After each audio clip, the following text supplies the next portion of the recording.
Y en Estados Unidos se está desarrollando una serie judicial de esas que tienen millones de visualizaciones en las distintas plataformas, solo que esta hay que seguirla a través de lo que te podemos contar aquí desde los medios, porque se trata de la serie judicial protagonizada por Donald Trump, vivida en tiempo real, y es el tema, te diría, casi excluyente de la política de los Estados Unidos por el interés que está despertando y por el carácter histórico. Nunca antes un presidente de Estados Unidos había sido sentado en el banquillo de los acusados. En este caso, recordemos, para contar un poquito cómo vienen los capítulos anteriores, qué es lo que pasó antes, para entender entonces y meternos ya de lleno en el episodio de hoy. Donald Trump, recordemos, acusado por la fiscalía de haberle pagado $130.000 a través de su abogado Michael Cohen a Stormy Daniels, estrella porno con quien supuestamente él había tenido un romance, y le pagó esos $130.000, insisto en este dato, a través de su abogado Michael Cohen, para que no difundiera detalles de su relación y por lo tanto no perjudicara su campaña presidencial de 2016. ¿Qué es lo que sostiene la fiscalía a cargo de Alvin Bragg, que es quien está llevando adelante esta acusación? Bueno, que Trump cometió 34 delitos, básicamente dos. Primero, quiso ocultar un dato sensible que podía influir en las elecciones, lo cual de por sí es un delito. Para hacer eso, un gasto que en definitiva fue un gasto de campaña, porque se utilizó con fines electorales, lo disimuló, lo camufló como gastos legales de su empresa, porque en definitiva Michael Cohen era su abogado y se planteó como que en realidad Michael Cohen le pagó a la actriz porno y Trump le pagó a Michael Cohen, pero por sus servicios como abogado para la empresa Trump. En este contexto, la semana pasada fueron elegidos los 12 jurados. El lunes llegó el momento de la apertura de los primeros alegatos de la Fiscalía y de la Defensa. Y ayer llegó la instancia de los testigos. Y la Fiscalía presentó su testigo clave, que como sabemos en todas las películas, en todas las series judiciales, siempre hay un testigo clave, que todos quieren escuchar lo que tiene para decir porque puede salvar o incriminar al acusado. Y este es el testigo clave de la Fiscalía. Estoy hablando de David Pecker, importante empresario de medios de los Estados Unidos, muy ligado a distintos medios conservadores, amarillistas, de esos que son muy populares, quizás no tan respetados. Y él, sobre todo, tenía un medio muy importante que es The National Enquirer, que es lo que podríamos llamar un poco un pasquín sensacionalista de estos que apuntan mucho a la noticia escandalosa, a las noticias del espectáculo, y que incluso la política la tratan desde el espectáculo.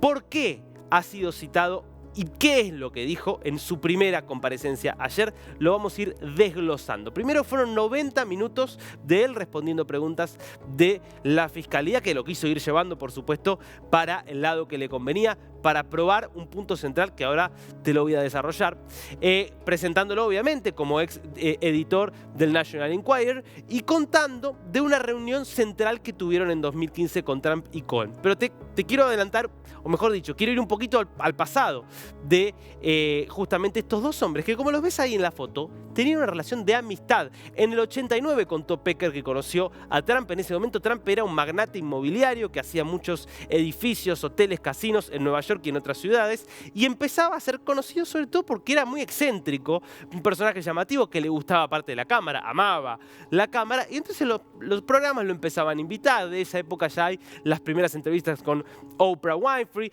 donde empieza él a hablar incluso de eventualmente algún día ser candidato, casi más en chiste que en serio. ¿Y qué es lo que pasa con este personaje? Que se daba cuenta de que a sus lectores les gustaba Trump. Entonces empieza a publicar cosas de Trump, a los lectores les gustaba, y hubo un antes y un después, que es cuando sale la serie The Apprentice, El Aprendiz, el reality que tenía a Trump como protagonista, porque él decidía si una persona que era un competidor del público podía o no, después de pasar una serie de pruebas, ingresar a trabajar para él en su empresa. ¿Y qué es lo que ven? Que era tan popular la serie y Trump se volvió tan popular con esa serie que querían contar cosas favorables. Y entonces empieza a aparecer la idea de Trump político y se da cuenta el señor Pecker que entre sus lectores, entre los lectores del National Enquirer, el 80% veían con buenos ojos un lanzamiento a la política de Trump. Es entonces que se da esta reunión del año 2015 en la que participan, y este es un dato central para la Fiscalía, por supuesto, David Pecker, pero participan el propio Donald Trump y el propio abogado de Donald Trump, Michael Cohen, el mismo que le había pagado o que le pagaría después a Stormy Daniels. ¿Y qué es lo que acuerdan? Según el relato de Pecker, que declaró bajo juramento. Recordemos aquí, un testigo está obligado a decir la verdad. Si incurre en falso testimonio puede recibir una pena importante. Esto es lo relevante también de los testigos. Dijo que acordaron en esa reunión que él iba a hacer una cobertura positiva de la campaña electoral de Trump, que lo iba a cuidar y que incluso estaba dispuesto a afectar a sus rivales. Central esto porque muestra a un Trump interesado en interferir sobre la opinión pública, en preservar su imagen, en atacar a sus rivales y en utilizar a Michael Cohen para eventualmente hacer acuerdos en nombre de, insisto, ocultar la verdad. Bien, sigamos con algunos datos más que fue contando. Entre otras cosas, acordaron en esa reunión que él no iba a contar ninguna noticia negativa sobre Trump, que lo iba a cuidar.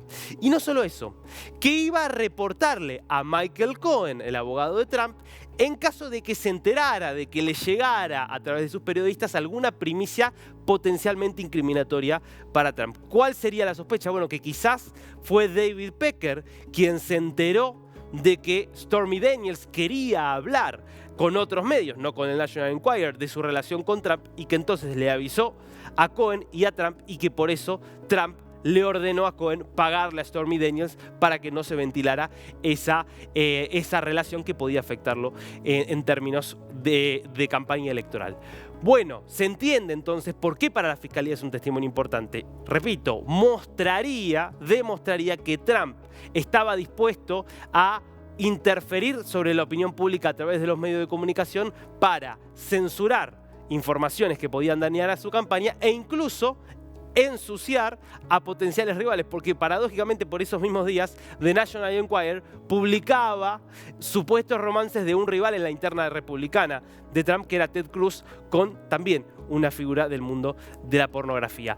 Bueno, ¿será este testimonio suficiente para convencer a los jurados de que entonces Trump es culpable porque efectivamente le pagó a Stormy Daniels para que no hablara, que es lo que quiere mostrar la Fiscalía? No lo sabremos aún, pero es un testigo central para la Fiscalía. Mañana, hoy no hay sesión, los miércoles se toman descanso, mañana volverá a sentarse en el banquillo para responder preguntas David Pecker, insisto, el testigo clave de la Fiscalía que presentó una declaración comprometedora para el expresidente.